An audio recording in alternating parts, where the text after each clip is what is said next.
आइए आपकी मुलाकात करवाते हैं हम पंकज टिबरेवाल साहब से, जो फाउंडर और सीआईओ है IKI JAI एसेट मैनेजर। मैं पूछूंगा सर से इसको बोलना कैसे है।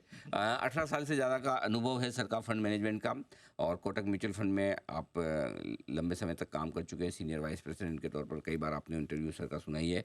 प्रिंसिपल PNB एसेट मैनेजमेंट में भी पंकज जी ने लंबी इनिंग की है।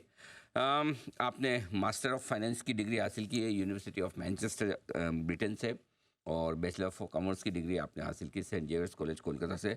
बहुत बहुत स्वागत है पंकज जी, धन्यवाद। सर पहले तो आपकी फर्म का नाम कैसे बोलना वो समझाओ सर। इकिगाई ये एक जापानीज वर्ड है जिसका मतलब है पर्पस ऑफ लाइफ। ओह। और अनिल जी, अगर आपने वो बुक पढ़ी होगी, इनकी 2 सीरीज आई है। अगर नहीं तो मैं आपको पक्का से गिफ्ट करता हूँ। एंड बहुत डीप मीनिंग है कि लाइफ में अगर आपकी पर्पस नहीं है तो जो आपकी लॉन्जेटिविटी होती है वो ऑटोमेटिकली कम हो जाती है। और जापान में एक छोटा सा शहर है जिसका नाम है ओकिनावा। हम्म। और वर्ल्ड की सबसे ज्यादा जो लोग 100 साल के ऊपर जीते हैं वो उसी शहर में है, ओकिनावा में, जापान में। और अच्छा। उनसे अगर आप पता करो तो उनकी एक पर्पस ऑफ लाइफ है कि रिटायरमेंट उन्होंने कभी लिया ही नहीं लाइफ में। अच्छा। ऑफिशियली रिटायर हो गए होंगे लेकिन मेंटली और एक्टिवली कभी भी रिटायर नहीं हुए।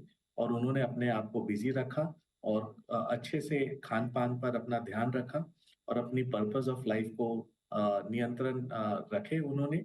और उसके कारण उनकी लॉन्जेटिविटी बढ़ी। तो यही फर्म का नाम है Ikigai, which means purpose of life. क्या बात है सर, गजब मज़ा आ गया पंकज जी। आज कितनी हमेशा तो आपसे हम मार्केट की नॉलेज तो लेते हैं, लेकिन आज ये बहुत इंटरेस्टिंग चीज़ सुनने समझने को मिली। Ikigai, purpose of life, wonderful नाम आपने वाकई में बड़ा सोच समझ के ढूंढा है, इसमें कोई डाउट ही नहीं। बहुत ही बढ़िया। अच्छा सर, अब बताएं थोड़ा व्यू एक बार बाजार पे भी लिया जाए। चुनाव के नतीजे के बाद से एक तरफा तेजी बनती हुई दिख रही है, हाइस पर हाइस, हाइस पर हाइस बन रहे हैं। लिटिल टू मच, यानी ठीक है भाई, इतना तो बनता है। सो अनिल जी, आई थिंक इस समय हर व्यक्ति को एक रिस्क मैनेजर बनना चाहिए rather than a fund manager. आज के दिन नरेटिव पर कैरिड हुए होना बहुत इजी है। और अगर आज आप ये बुल मार्केट देखो तो यहाँ नरेटिव और मिथ्स पर ज्यादा फोकस किया जा रहा है rather देन फंडामेंटल वैल्यूएशन और नंबर पर बातें कम हो रही है। और कई पॉकेट्स में हमें लग रहा है कि बॉटम अप हम जब देखते हैं तो काफी फ्रॉथी वैल्यूएशन है जहां गलतियां होने की गुंजाइश काफी ज्यादा है। और लास्ट 2-3 साल से मार्केट काफी चैरिटेबल रहा है सब मार्केट पार्टिसिपेंट्स को। हमारा ये मानना है कि आने वाला नेक्स्ट 12 से 18 महीना थोड़ा डिफिकल्ट रहेगा मार्केट के लिए। और इसे आज लोग प्राइसिंग नहीं कर रहे हैं। एंड बेसिक रीजन ये है कि लास्ट ईयर अगर आप देखो तो अगर निफ्टी की 500 टॉप कंपनियों को हम देखते हैं तो उनके मुनाफे में करीबन 30% का बड़ा इंक्रीज हुआ था। बट ये साल अगर हम देखें तो 13 से 15% का इंक्रीज होना चाहिए, बिकॉज जो मार्जिन हमें बेनिफिट मिला लोअर कमोडिटी प्राइसेस से वो हमारे बेस में है। और जो हमारा रेवेन्यू इंक्रीज है वो 5 से 7% से ऊपर नहीं जाएगा, in line with the WPI inflation. तो अगर हम ये दोनों चीज को कंबाइन करते हैं तो 13 से 15% का प्रॉफिट ग्रोथ आना चाहिए। और मार्केट भी उसी रिटर्न को ट्रैक करनी चाहिए। लेकिन अगर आज हम फिस्कल ईयर टू डेट देखते हैं तो ऑलरेडी हम 10% से ज्यादा मार्केट में बढ़ोतरी देख चुके हैं। तो आने वाला नेक्स्ट 12 महीना ऑब्वियसली कहीं ना कहीं रिटर्न डाइल्यूटिव होगा। और ये जो रैली इतनी ब्रॉड बेस देखी हमने लास्ट 2 साल से, कहीं ना कहीं हमें दिख रहा है कि वो नैरो डाउन होना चालू हो गया है। आप लास्ट 10 दिन से देखो तो निफ्टी में कुछ ना कुछ स्टॉक्स चल रहे हैं, हैवी वेट्स, जो निफ्टी को ऊपर रखे हुए हैं। बट ब्रॉडर मार्केट में अगर आप लास्ट 10 दिन से देखो तो इतनी तेजी नहीं है ओवरऑल इंडेक्स लेवल पर। और कहीं ना कहीं वो निफ्टी को अंडर परफॉर्म कर रही है। तो हमारा ये मानना है कि यहाँ से रिस्क को संभाल के चलना चाहिए पोर्टफोलियो में। एक डिसिप्लिन एसेट एलोकेशन की तरफ रुझाव रहना चाहिए। और नेक्स्ट 12 से 18 महीने हमें नेविगेट केयरफुली करनी चाहिए गुड क्वालिटी कंपनीज जहां टेस्टेड मैनेजमेंट हो और बैलेंस शीट कैश फ्लो को आप कॉम्प्रोमाइज नहीं कर रहे हैं। सावधान है। और बहुत बढ़िया आपने पहला सेंटेंस ही जो बोला उसमें सब चीज़ समझ आ गई कि हर आदमी फंड मैनेजर ना बने, इस वक्त रिस्क मैनेजर बने। यानी कि पैसा कहाँ लगाना ये तो बड़ा आसान काम है, लेकिन रिस्क कहाँ और कितनी है ये पता लगाना मुश्किल काम है, जो पंकज जी आपको समझाने की कोशिश कर रहे हैं। अब आइए सर, जरा बैंक्स पर और बैंकिंग शेयरों पर आपसे राय लेना चाहता हूँ। क्वार्टरली अपडेट आना शुरू हुए हैं और आज को दिग्गज बैंकों के जो क्वार्टरली अपडेट आए उसके बाद बैंक्स कमज़ोर भी हो रहे हैं। क्या संकेत मिल रहे हैं इन क्वार्टरली अपडेट से? क्या बैंक निफ्टी के लिए नियर टर्म टॉप आउट होने के संकेत हैं? क्या लगता है कि अब यहाँ से बढ़ना मुश्किल होगा? क्वार्टर रिजल्ट्स थोड़े ढीले रह सकते हैं आगे 6-12 महीने के लिहाज से बैंकिंग सेक्टर का आउटलुक? सो लास्ट नेक्स्ट 12 महीने के अगर आउटलुक की बात करें तो हमें लगता है प्राइवेट सेक्टर में एक वैल्यूएशन डिफरेंशियल जो बना है वहाँ पर एक अपॉर्चुनिटी है। मार्केट में क्लियरली आप देखेंगे कि थोड़ी नर्वसनेस इसलिए है कि क्योंकि डिपॉजिट ग्रोथ बिलो एक्सपेक्टेशन है।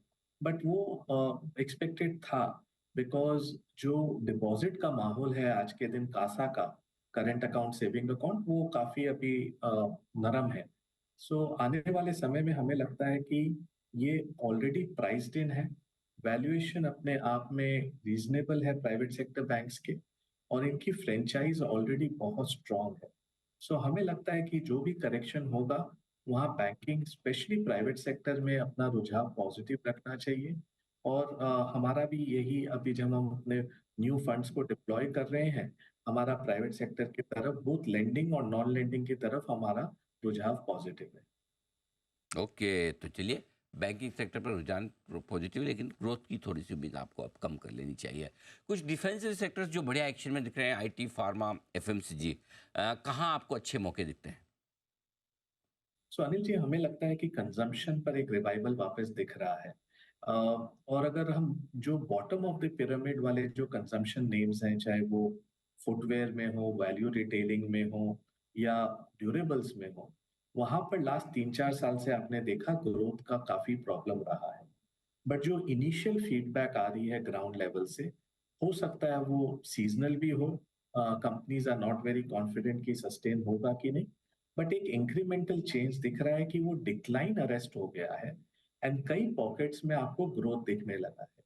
एंड अगर आप वैल्यू रिटेलिंग वाले अभी 2-3 जो कंपनियों ने अपडेट्स दिया, उनके अगर आप नंबर्स को ठीक से देखो तो SSG growth positive double digit की तरफ बहुत टाइम के बाद मूव हुआ है। और ये क्वार्टर, ये तिमाही लास्ट जो गई है, उसमें कोई वेडिंग सीजन भी नहीं थी। तो कहीं ना कहीं थोड़ा सा इंक्रीमेंटल चेंज आया है। और हमें लगता है कि जो इलेक्शन स्पेंडिंग है प्लस बजट में जो रुझाव रहेगा वो थोड़ा सा रूरल की तरफ पॉजिटिव रहना चाहिए। बिकॉज लास्ट 4 साल से अनिल जी, रूरल का एक्सपेंडिचर 4 लाख करोड़ पर फ्लैट रहा है, और केपेक्स एक्सपेंडिचर 3.5 लाख करोड़ से 11 लाख करोड़ हो गया है। तो कहीं ना कहीं रिडिस्ट्रीब्यूशन हो सकती है, बिकॉज आने वाले नेक्स्ट 6 महीने में आपके पास स्टेट इलेक्शंस है, और जिसमें प्राइमरी हरियाणा और महाराष्ट्र है। और थोड़ी जो फ्रीबी अनाउंसमेंट हमने देखी है, चाहे वो तेलंगाना से आ रहा हो या महाराष्ट्र से आ रहा हो, इसका मतलब बॉटम ऑफ द पिरामिड को रिवाइव करने की कोशिश की जाएगी। एंड वहां पर जो भी कंपनियां उसके क्षेत्र में है, चाहे वो एफएमसीजी स्टेपल्स में हो या डिस्क्रिशनरी में हो, उनको बेनिफिट मिलना चाहिए। तो हमारा रुझाव उस तरफ काफी पॉजिटिव है। और कंज्यूमर ड्यूरेबल में अगर आप देखो तो कंपटीशन लास्ट 5-6 साल से काफी इंटेंस था, जिसके कारण जो पूरी इंडस्ट्री की प्रॉफिटेबिलिटी पूल है वो आज डेकेडल लो पर है, बिकॉज मार्जिन्स बहुत प्रेशर में है।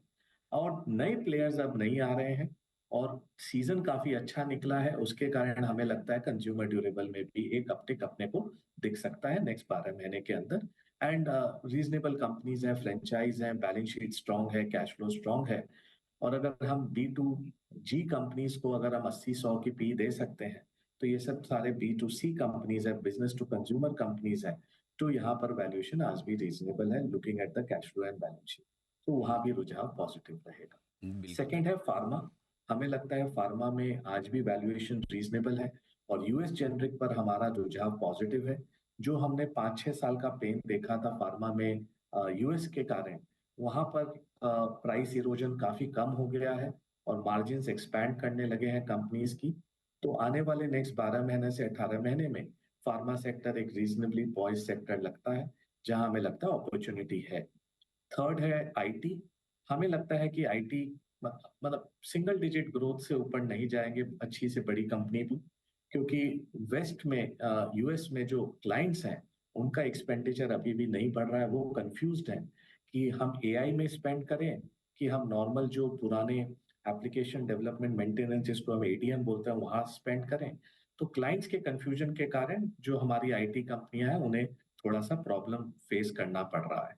सो ये अगर ये दोनों तीनों सेक्टर्स को देखें तो कंज्यूमर सबसे बड़ा प्रेफरेंस रहेगा, उसके बाद फार्मा, और आईटी को हम वॉच लिस्ट में रख रहे हैं। कभी भी अगर मौका मिला गिरावट में तो हम इसे देखेंगे। ओके, तो ये है सारे के सारे आपके डिफेंस स्टॉक्स जहाँ पर खरीदारी करने का एक बेहतरीन मौका बन सकता है। लेकिन पंकज जी जो आपको कह रहे हैं कि सेलेक्टिव रहिए और ध्यान से अपने रिस्क को ध्यान में रखते हुए निवेश करिए। पंकज जी बहुत बहुत धन्यवाद आपका आज समय देने के थैंक लिए यू। और बाजार पर थैंक हमारे यू। दर्शकों को अपना डायरेक्शन देने के लिए।